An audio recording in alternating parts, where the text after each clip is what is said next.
Well, no, I didn't have this particular thing in mind. I know he guards everybody pretty well, but don't get carried away. Donovan Mitchell is really a good player, and you can have a couple off nights, and he'll be. We just try to do the best we can. Eric is a very good defender, and he's probably underrated both sides of the ball. But he does what he does. But Donovan Mitchell's good, so it wasn't guys of that caliber. You don't stop. You just try to make it hard for him. Mike balanced scoring again tonight. James had another strong game, but it wasn't just him. How confident is your team right now, and just the way you're seeing them play on both sides of the court? Obviously, we're confident, but I thought we were confident all year. Even when we were 11-14, they were confident. They drive me crazy, but they were confident that we'll get out of it, coach. So they've always had the belief that once they get healthy, they lock in, and we're as good as anybody, if not better than everybody. So it's a good level. Now we know that. We just won our 2 at home, and now the series kind of starts, and we got to be ready for them. James finished with a triple-double tonight, especially in that first quarter. He was just passing the ball well, scoring the ball well.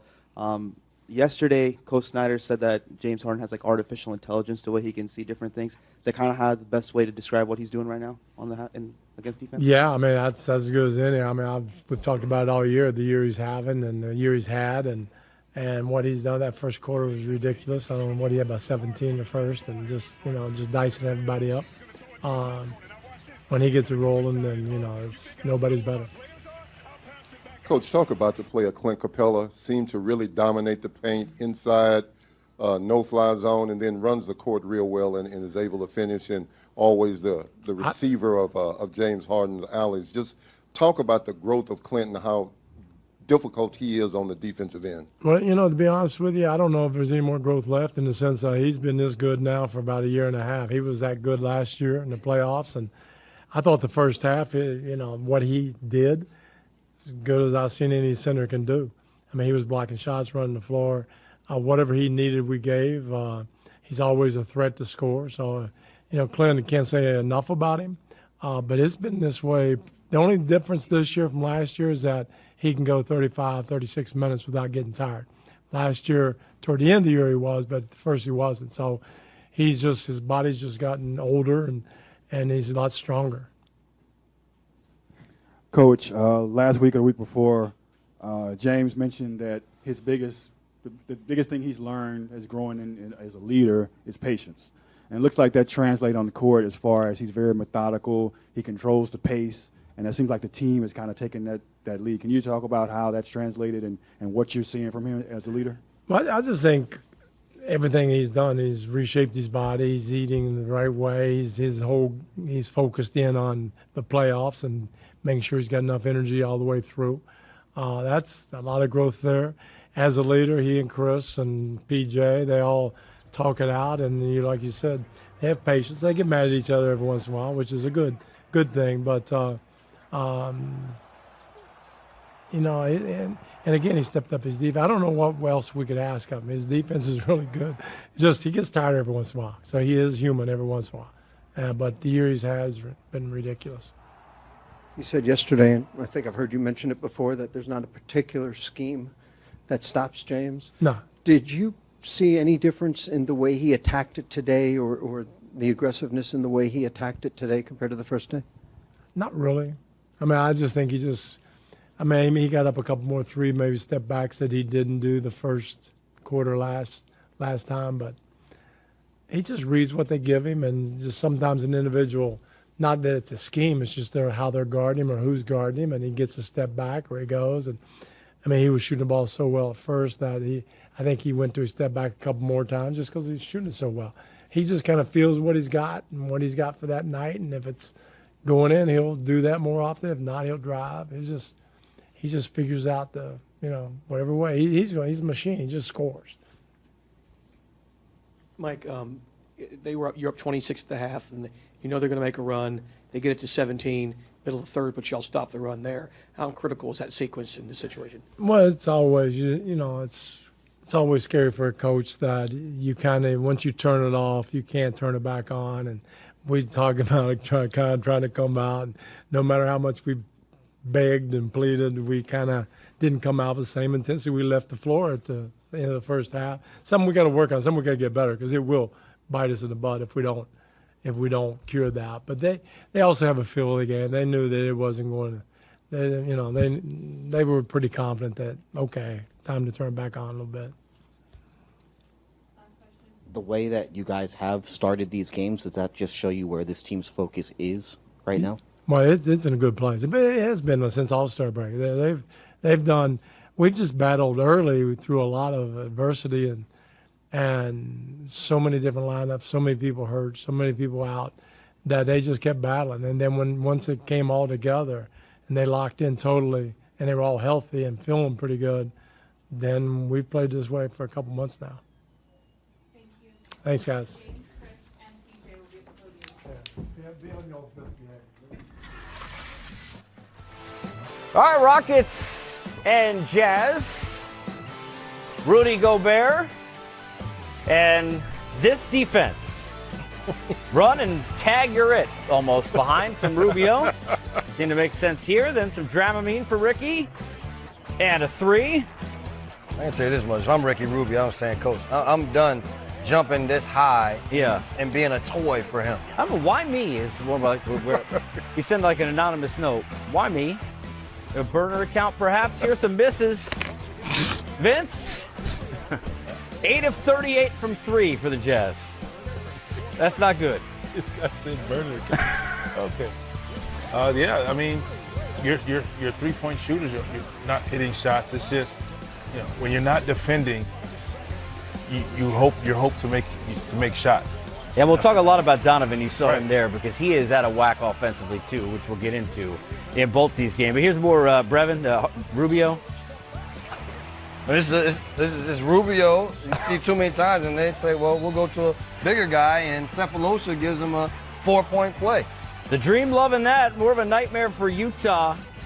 Trying to fight their way back. Defense inside. Gobert swatted twice. The other way, CP3. Find your man. And a three, no good. Don't worry, because we'll take another. Second chance opportunity is not going to help either. By the way, Eric Gordon was 6 of 11 from 3. PJ Tucker shot well. Eric Gordon 6 of 11 from the field, 3 of 6 from 3. Now Gobert playing, would try this. Nope. 71st half points, third most allowed from Utah.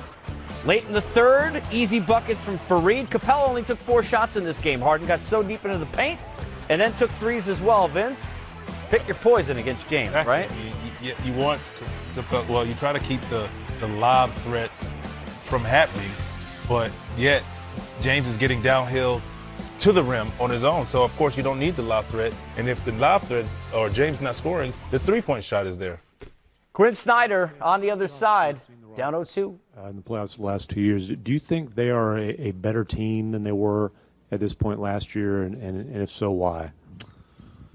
Well, I think they're playing at a unbelievably high level. It's difficult to make those comparisons, but I do think there's a level of continuity that you have when especially with James and Chris having been together for a year, and they're focused and determined. I mean, they came out tonight the way they came out the first time, and there's just a consistency, of focus that they're playing with. Coach, there's a moment, I think it was maybe in the third quarter, where Rubio he's clearly tirelessly been playing Harden so well, like covering him as best as he appeared that he could, and they bumped and you kind of took him out after that. I was just wondering, were there moments in this game where you did sense that your team was just getting frustrated, was kind of throwing its hands up over trying so hard but not being able to keep Harden and the Rockets to fewer points? Yeah, I mean, I think that's part of playing the Rockets. It's how you deal with those situations. That there's going to be things are going to happen during the game. Capella's going to get a dunk, Harden's going to hit a three, you're going to foul him, all the things that you don't want to have happen, and the adjustment to that is just continue to keep competing. I thought Ricky did that. I took him out of the game because he'd been in the game a while and he was tired. But that's the mindset that we have to have. I think when we started the game offensively, we turned it over. We weren't strong enough with the ball, and we have to play with more force offensively to get where we want to go. And when we did that, and we're able to get in the paint, doing some things that we want to do, good things can happen. Hopefully we can hit some more shots. We're going home. They did what they needed to do here, and beat us soundly both games. But our group has been a group that's always responded, and that's what we have to do going home. We got to be better. We played poorly, and we got to be better, and that'll be the focus. Coach, is it going to be difficult to put these first two games out of your heads mentally and kind of move on? And you touched on the resiliency that you guys have shown this year. Yeah. How do you guys kind of move forward from this? I know there's 2 days between. No, I think you have to. It's not, there's no kind of. That's the choice that you make. And, there's things that I know we can do better. There's other things we have to just continue to invest in what we're doing. And I think this is a resilient group, and, that's a decision that you make, in your own mind and collectively as a group, that you're going to respond and compete. And that's what we need to do. And like I said, we're going home, and that has to be our focus. Obviously, it's not just about Donovan Mitchell, but getting him going is going to be a big deal for you guys. How do you try to make that happen in Game 3? Well, I think, for us that, all of us, that we have to get ourselves going, as a group, collectively. And we've done that. We did it in spurts during the game, but that's obviously not enough. We have to have that more consistently throughout the course of the game. And, some of these, sometimes you go through things in order to come out the other side and be better. And, things like this, and, opportunities that you're faced when this is the adversity of the playoffs, and that's what the playoffs is about. It's about being mentally tough and being determined. And, I know that's who Donovan is, and that's who our group is. Okay. Coming up on Thursday on the playoff schedule, deloading in the Nets. Welcome the Sixers to Brooklyn. The Spurs and Pop looking to take a 2-1 lead on the Nuggets. Jazz tried to throw a number of guys at him after the Rubio experiment. And we were discussing this, and we'll hear from more of the particulars, including James Harden. But you got to switch something up. Number one, you should go back to the old defense. I would figure there's maybe a good chance of that. But the starting lineup, we were talking about this. Jay Crowder, a guy who is a physical guy, a body. Royce O'Neal, who can be, from an athletic standpoint, whether it's Cephalosha, who's been a defensive guy. Why not take Favors out, since you're not really using those bigs anyway, and they're rendered kind of useless? Why not put a bigger body on Harden, and at least, even if you take fouls, throw some fouls at him. Give him an opportunity to feel a body rather than blowing by Rubio and Rubio kind of chasing him into the lane every time. Well, you would like to maybe put a bigger player on him. You don't want to mess around with the fouls because James Harden is really good at picking up fouls, and now you get into the penalty, and now that's just another part of their offense that you can get into. But if Favors and Gobert, that combination is not going to dominate on the offensive end in terms of offensively rebounding, then it's time for you to maybe look to say either a Crowder or a Royce O'Neal. Go a little bit smaller with a more athletic guy. Go back to what your base defense was, something that the guys are most comfortable playing, and then at least there's a level of comfort. Now, I don't know if you will be able to stop them, but at least guys know exactly what they're doing. It's not something brand new that you have thrown out there right before the playoffs started. And downsizing isn't a bad thing because P.J. Tucker's playing the 4. Right. And then you can put Rubio, whoever you want. Which is what they should be doing anyway, right? I mean, why not sit Rubio in the corner on Tucker and let him just wait? Because, I mean, they're not really dominating the rebounding game. They won by 2, and your bigs both got 12 rebounds. But right now you need points, and you need someone to stay in front of the ball handlers. Let's talk about Donovan Mitchell. Last year when he was at his best, and you think back to that Russell Westbrook, that series, right? Where, by the way, they were guarding each other, going one-on-one. driving to the basket, driving to the basket, driving to the basket. I was joking with you. I think back to like the movie Major League where Wesley Snipes had to do push-ups every time he hit the ball in the air. I would like to see Quinn and that coaching staff go tell him for the first quarter or first half of this game, every single time drive. Because this guy's most creative, Brevin, when he gets to the basket. He has kind of positioned himself now to a point where he's taking bad threes, and he's not James Harden. That's not his game, right? So what the Houston Rockets force you to do is keep up. Because they are such a high-octane scoring team and they do it from the three-point line, you feel as though, well, we have to match them three-pointers. But the difference is their mentality is made for shooting and missing threes.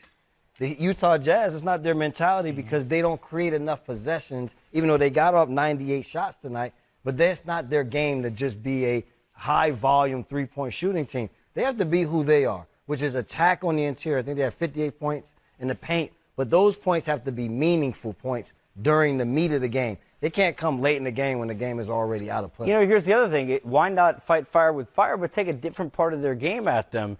I've said this before. It is remarkable Rudy Gobert doesn't get more easy baskets with having Donovan Mitchell with the ball the way Capella does. Why not do what they do, go into the lane, and then when Capella comes up on Mitchell, get Gobert or Favors if they're on the floor, easy buckets. Well, let's think about what they're doing. They're clogging the paint, so not allowing Donovan to drive. And the reason they're doing that right now is because they're not hitting threes. Right. So they say, okay, we're going to make you shoot threes, but we're going to contest them because you aren't making them. But you're not going to just get in the paint and get all of these points in the paint. Yes, they had, 58 points in the paint? Most of them late, though. Yeah, right. You see what I'm saying? So they're making you play from the outside in because they're not allowing you in the paint to get the easy buckets like a la James Harden is doing on the other end.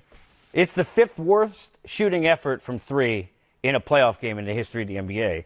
Now, the worst was that effort late in that series against Golden State by Houston last year, which was not very good at 15%. Yes. But 21% not going to cut it. And look, Joe Ingles is another guy before we go back to Houston I think we got to talk about because they clearly don't have a lot of offensive players. But he is a guy who hits big shots for them.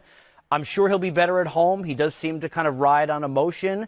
But he also seems to be a guy on the road who enjoys that. He didn't really do anything in the first 2 games in this series. And he's also a guy that likes to get underneath the skin of their opponent. He hasn't been doing that either, and he's another guy that if you were to put on James Harden, now can his antics start to get underneath James Harden's skin to where James Harden makes it a one-on-one battle and forgets about the team situation. So he has to be better on both ends. You see what these three-point percentages look like. And this Utah Jazz team has to play with more confidence. And that has been the biggest thing that I have not liked about this team is this is a confident basketball team. They're a physical team. They play their brand of basketball. But against this Rockets team in the first 2 games, they look like a scared basketball team, just feeling as though, can we just stick around, not win? I try and limit the baseball analogies to one a night, so here's my one. When a guy plays out of position defensively in that sport covered in 15 years, usually hurts their offense. Why? Thinking more. It's not just reactionary. Right. You're forcing these guys to learn a different defense. And Donovan Mitchell's worrying about where his man is, and Joe Ingles about where am I supposed to be. Tell me if I'm wrong, but how does that not affect you just kind of being in that moment offensively on the other side? The one thing you have to be able to do in the playoffs, and this is only the first round, of course, as you move on in the playoffs, is be able to make in-game adjustments. And I think maybe they are making little tweaks, but we're not seeing really an adjustment like, okay, this doesn't work, next page.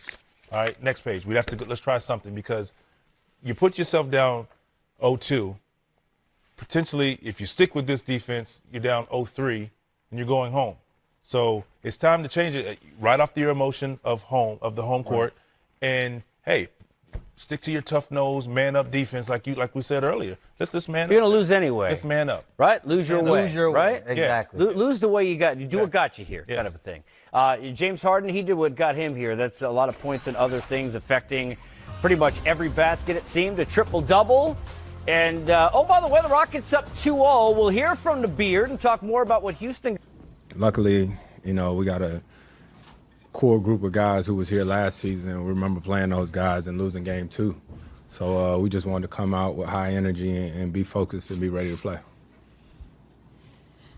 Chris, Coach mentioned how, you guys have this next level of focus and you're locked in, but it also looks like you guys are imposing the pace, kind of slow it down, especially you and James when you're getting to your spots methodically. Actually, we try and pick the pace up. You know what I mean? So, you know, I think a couple really good possessions is, you know, I think Joe Ingles, they got that steal. They got a layup from Joe, and then we got it out real quick, and Tuck got a three. You know what I mean? For us, so we always trying to push the pace and, you know, speed up the game. DJ, can you talk about how much it makes accountability of you guys being together last year, kind of going through the system? You guys look, we've seen you on season, but in the playoffs, you look always confident but comfortable, like trying to pick the pace up, but you look like you're in a flow and a rhythm. Yeah, that's just, like you said, it's just us being together for a bit now. Our core, you know, Chris and James, when they get the goodness going, you know, when they push it, when they're aggressive, it make it easy for all of us. So then me and Clint can really, and Chris can really set our defense. We communicate well. You know, our first unit, we all fight, argue, talk all the time, but in the end, we all get an understanding, and that's made our defense really good, especially since after All-Star break. So, you know, it's something we still looking to get better at. Chris, Peter, this for both of y'all, man. I mean, you know, y'all just coming off this victory, but y'all in a hostile environment. You know, it's been a lot of, you know, talks about the fans in Utah. You know, how y'all keep y'all focused and, you know, stay focused on the game of basketball, you know, with the way that the fan attention been in Salt Lake City this year. We got a hoop. We've been there before. You know, I mean, they had been here, we've been there, so we two teams that's very familiar with each other. For us, you know, we got enough vets to know that we did what we're supposed to do. You're supposed to win, you know, your home game. So Game 3 is a big game for us, and we know they'll be a lot more comfortable going into their home court with their home fans. But fortunately, we've been there before. Yeah. A lot of designated DHOs and side-to-side actions. You guys have been able to disrupt their rhythm offensively. What's been the key to doing that?